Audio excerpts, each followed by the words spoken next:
Herzlich willkommen zu UNZENSIERT, der Gesprächsreihe beim Filmfest Hamburg mit freundlicher Unterstützung der Zeitstiftung.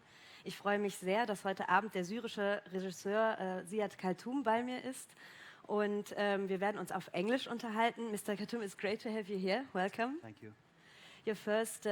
Your documentary, Taste of Cement, premiered yesterday on the film festival. And it's about Syrian workers from Lebanon. Syrian workers who work in Lebanon, who fled their country to work there. And you yourself were born in Homs and worked as a filmmaker in Syria. Yeah. And you worked for the military as well until you fled the country and moved to Lebanon too. So could you please describe us your journey in the beginning? Actually, in 2010, they catch me and they sent me to the military service because I was hiding like 8 years from the military. Everybody in Syria, they don't want to go to the military. But in the end, they catch me in 2000 and they sent me to the military. And after 1 year, our revolution in Syria began. And I found myself as soldier when the revolution began, and I was like witness about 2 massacres in Syria when the soldiers start to kill people from the first time in the street. So slowly I was like trying all the time to find my way to how I should run away from the military. And at the same time, it's very dangerous if you run away from the military. And in this moment, I found my way in the middle of 2012, and I was hiding like 8 months in Damascus, and after this I found my way to run away from Syria to Lebanon. So when I arrived to Lebanon, I found myself in Beirut, and for me, like, was Beirut, it's our mirror for our future, because the Lebanese had this experience. They spent like 25 years fighting. So from this, I thought like Beirut, maybe it's our reflection for our future when the Syrian war it will be finished. And I started to make research about the noisy sound in this city, because the Lebanese, like, they spend 25 years under the sound of war, and until 90, and from 90 they spend also like another 25 years until this moment under the sound of construction. So you can imagine they spend like 50 years under the sound, noisy sound. So for me it was very interesting to talk about this subject, and I found myself front of like a huge community as Syrian workers in Lebanon, and the city waking up every morning when the Syrians start to work. So I tried to explain this moment, how the Syrian workers are rebuilding the city after the Lebanese war, but at the same time they are losing their houses in Syria. Just like this. Yeah. The sound in your movie was really astonishing. I mean, for me it was so touching to see, on the one hand, the construction sounds, underlining these beautiful pictures you took of the city. You see them from the skyscrapers. And then, on the other hand, these sounds being memories, or the reason for memories coming up for the workers. So was that part of your intention as well, that the sounds are so similar? Yeah, because the sound between the sound of the war and the sound of the construction, for me it was like sometimes they are similar completely. And especially this relation between 2 wars, like from the past, the Lebanese war and the Syrian war, and how they are rebuilding the city and which community behind this construction site. So for me it was like the war still inside Beirut, inside between people. They are ready to make another war, you know. So the sound of construction start to come like the same sound of the war from Syria. So we try to explain this relation between 2 different noisy sound, but they have like a strong relation between them, because after the war we have the construction. So this relation, it's for me it was like a very it's a repetition between 2 sounds, you know. Do Do you have that feeling yourself as well? I mean, if you're crossing a construction site or it's really loud in traffic and then you suddenly feel reminded of being back in Syria? What do you mean, like?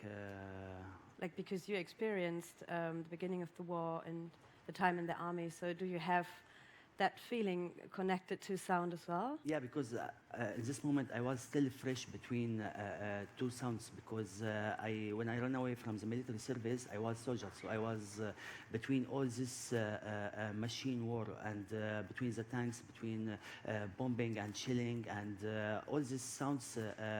It was very tough for me, and when I found myself in Beirut, I was completely diving in another sound, the noisy construction sound. So for me it was like I'm traveling between this sound to this sound. So from here came the idea to work for the sound design in our movie with Ansgar Friedrich to explain this situation. And also especially for the Syrian workers, also they still fresh, they just run away from Syria, and to find themselves in the construction site surrounded by this sound. The workers in your movie, they by day they come up and start to work on this skyscraper building, and as soon as their shift ends, they have to go downstairs. They're sleeping in the basement. For everybody who hasn't seen the movie yet, it's not a nice place, so it's really dark down there. They don't have real light. It's just light bulbs. They don't have windows also.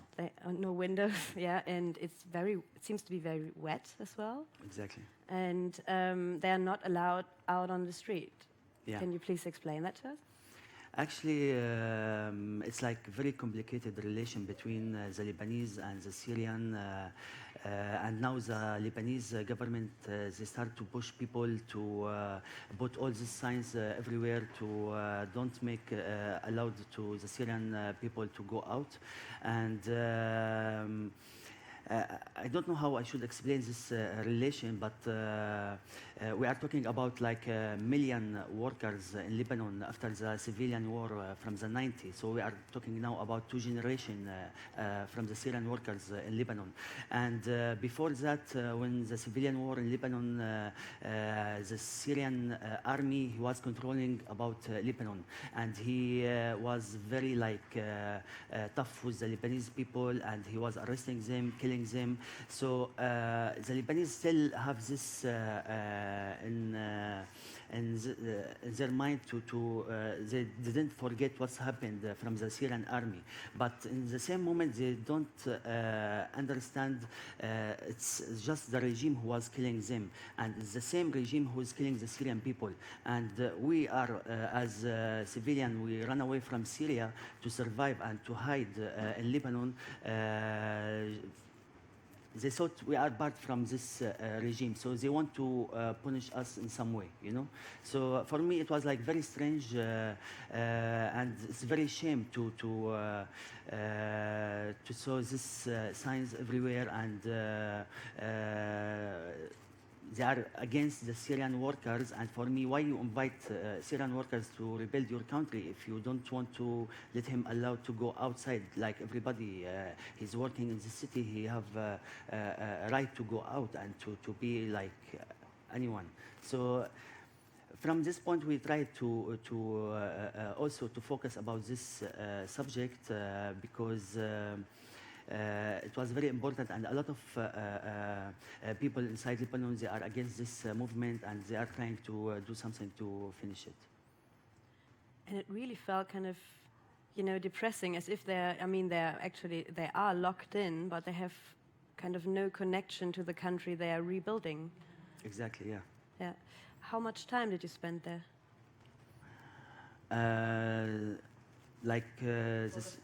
For the film, actually we start our research we spent 1 year, and because it was not so much easy to get permission to enter inside, And after this, we get like 10 days to enter to this building, but the owner of the building, he told us, you don't have right to go down to record what's going on inside this black hole underground. And I told him, yeah, of course, we are here to just recording your beautiful tower. And we are talking about the modern towers after the Lebanese war, and we want to focus about this. And I never told him I'm working about the Syrian workers. And when we finish everything inside the building, we sneak down and we spend like 5 nights with the Syrian workers, and we record everything. And after this, he know about us and he kick us out. But the Syrian workers, they spend like more 3 years inside this black hole, and they can't go out. So you can imagine between down and above and down, like this kind of circle life for them through 3 years. It was like very crazy. Yeah, there's a part in your film where it said, it feels like 12 hours a day we are above the city, and 12 hours a day we are underneath it. But then there comes the conclusion, no, actually we are beneath everything all the time. Exactly. How did you feel over this course of 5 nights down there in the basement? I mean, like, it was very tough, and we are talking about like 200 men. They are underground. They are completely without any good condition for life. And we are talking about, for me, the black hole, it was like the black box of the war, because the sound of the war, it was inside. Because when they are down inside this black hole, they are searching about what's happened today in his home, in his village, or in his city. So everybody's searching about the news. They want to catch something from his family, from his town. So everything is about the war. When they are finishing the work, they are going down to search about what's the news from the war, what's happened, if his house is still or destroyed. So for me, it was like very crazy. I can't describe this situation, but for me, it's just like 5 nights, and I can't continue. And me and my team, it was like very tough also. So you can imagine, after 3 years, these people, how they are living inside. You found really intense pictures for that, where you can see the pictures of the war in the eyes of the workers who watch them on their mobile phones. And in these parts of your movie, it's very quiet as well, or you can only hear the news in the back. So that's a very intense part. And I was wondering how the workers react on you being around. Yeah, it was not so easy to build this relation with the workers, and especially because it's short time I spent with them. And first time they was afraid from me. Because, you know, in this time, everybody, the media talking about the war, and everybody making his propaganda, and he's belong to this party or to this party, and everybody fighting against each together. And especially in Lebanon, a lot of parties, they are belong to the regime, and the next side, they are belong to the revolution. So still also the war inside Lebanon, the Cold War, if I want to say it like. But I tried to build this friend relation between us, and to explain I'm not anyone.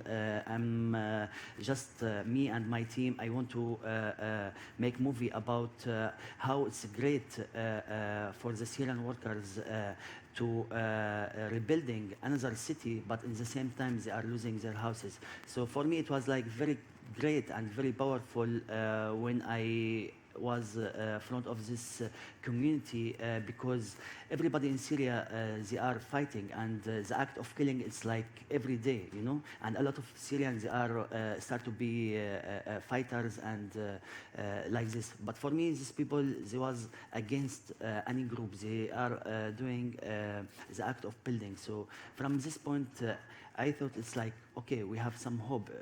In the end, we have like another community. They are making something positive. They are rebuilding another city after the war. So for me, it was like very tough. But in the end, I found my solution with them to start to record, and they gave me permission, and just like this, yeah. Yeah, and you found another great solution as well, because at first I was astonished. I mean, in your movie, none of the workers is talking. They're not even talking to each other. They're not talking to you. Normally, in documentaries, you see a lot of talking heads and then, you know, parts of the movie in it. So I think you took that decision out of a very important reason.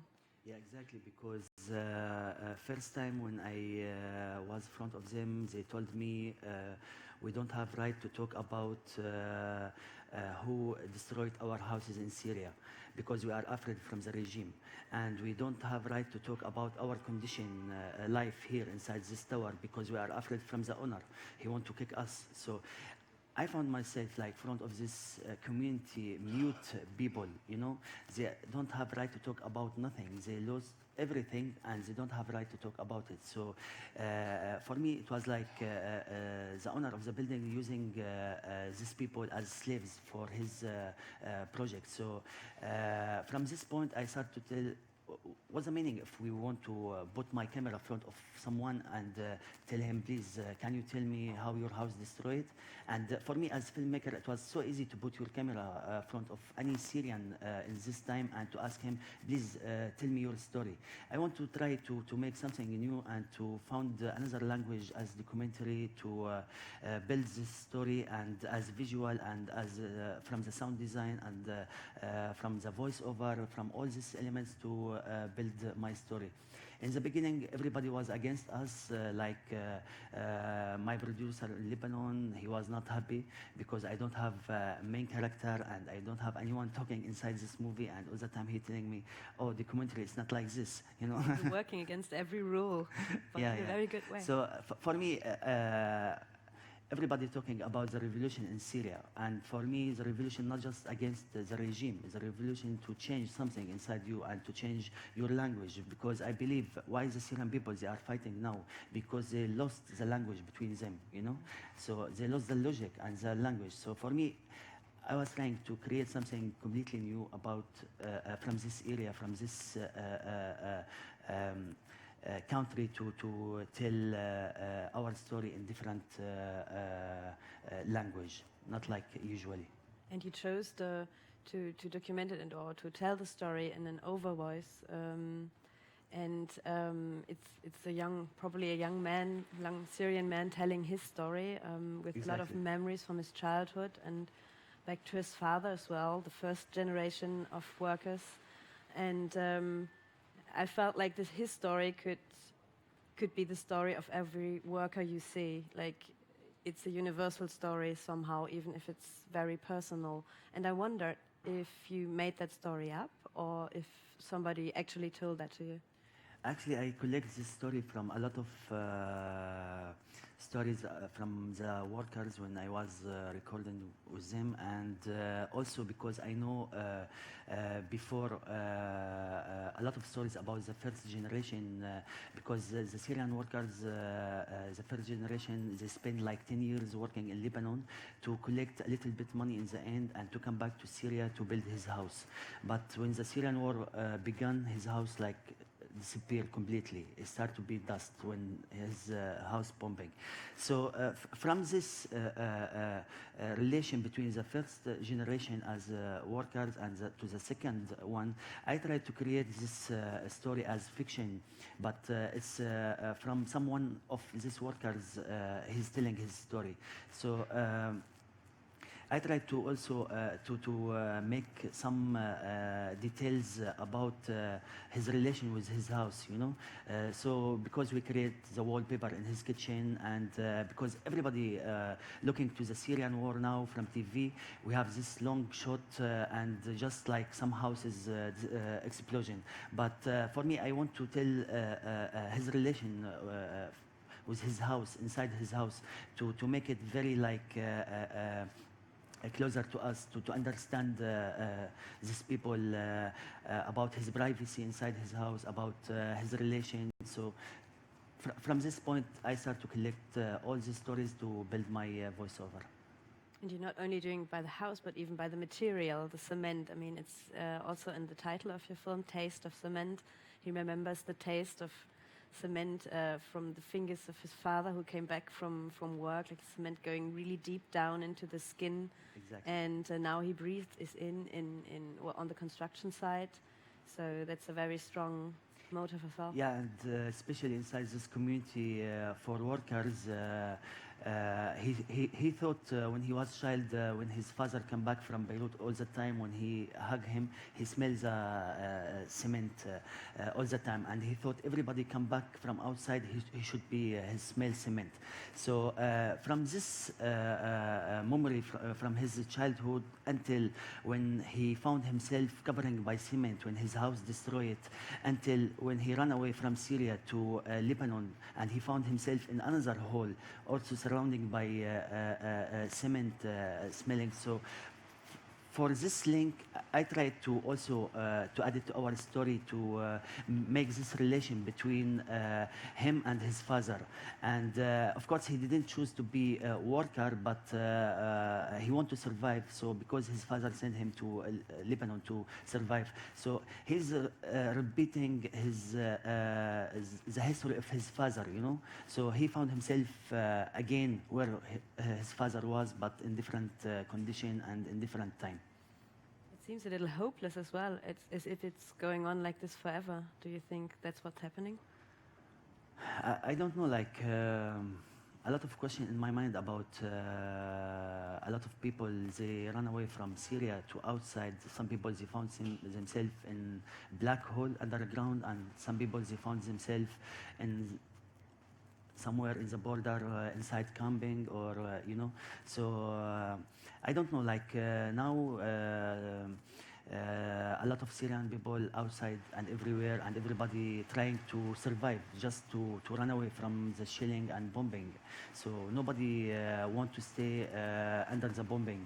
Everybody trying to survive. So I don't know, like this, yeah.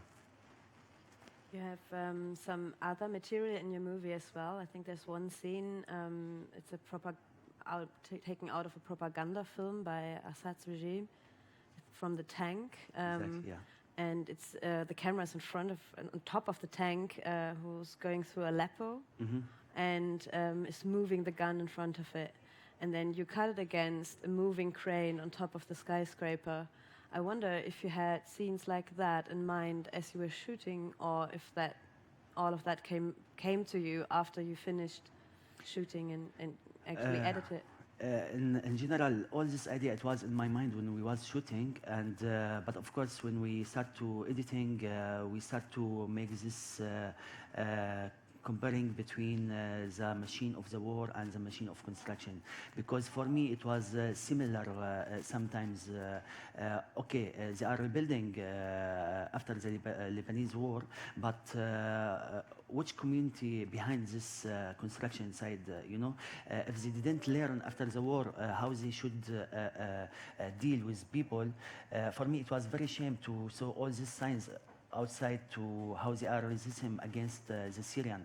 So for me, it's also another war when you are using building in this way to use people as slaves and to don't let them go out. It's the same when you are bombing his house or shelling his house. So from this time, I start to make this comparing between this machine and this machine. And also the sound of the war and the sound of construction. They came similar. They are meeting in one point sometimes. Did you think of the reactions of your viewers as well? Is there anything you wished for to accomplish, or to any feeling they should have while watching the movie? What do you mean, like the viewers of the movie? I mean, is there any feeling you hope for to raise in them? You mean the audience, like when they are watching the movie? Sometimes people, they're coming to me and asking me what we can do. you know. And sometimes I'm asking myself, okay, after this movie, we screen this movie and people watch it and clapping, and what's the next? What we can do, you know? I don't know, like, it's a lot of questions in my mind about, also about the art in this moment. I mean, like, after the Second War, we have like 1,000 movie about the war, but the war still continue. Nobody learn from the war, you know. People, they still producing weapons and pushing people to make another war, to another war. So I don't know about what we need now, for me or from the audience, what we should do or what we can do. Just to watch movie and to come back home and to think about this. It's like a big question all the time. I'm thinking about this. Okay, what's the next after the movie? The Syrian workers, they're still in this black hole, you know, just like this. I don't know. It's like very difficult to answer about this. Yesterday there were a lot of people crying as well. I think you, with your movie, you told this story in a very special and extremely touching way, while choosing very beautiful pictures as well. Was that part of your plan to kind of shock with beautiful pictures too? Beautiful pictures came when we tried, me and the DOP Talal Khouri in Beirut, to found our language as visual part from the movie, and we decided to be all the shots like fixed cadre completely, and because we are from the ocean and front of the city and the highway, of course it's like a beautiful view. But what we want to tell from the beautiful image to tell, it's not everything like beautiful. When you are building like a huge tower, you should also know how it's came, how it's started, this tower. Behind this tower, we have like a sad story, and a lot of people, they are like slaves inside this construction site. So I tried to put the workers inside this beautiful frame, and to also to comparing with his story when he was talking about the wallpaper inside his house. So because when he found himself inside this tower as a prisoner, the city and this view start to be another wallpaper for him. So Beirut start to be like wallpaper for the Syrian workers because they can't cross inside the city. So exactly, and when you are talking about wallpaper, you are talking about like this kind of beautiful pictures, and we try to make this relation between the city and also it's against the capitalism situation. It's Beirut. Okay, everybody talking. It's like a beautiful building, but they destroyed everything to build other things, and for a lot of people, it's not beautiful. It's ugly, you know. Do you think you have any chance to show the movie to the workers? It's like very complicated to because these people, they finish their work inside this building, and everybody go to another project. But I hope someday in Beirut we can try to invite the Syrian workers to watch it together. That would be wonderful. Thank you very much for being here with us tonight. Thank you so and much. all the best for your movie. It's a very special film. Thank you.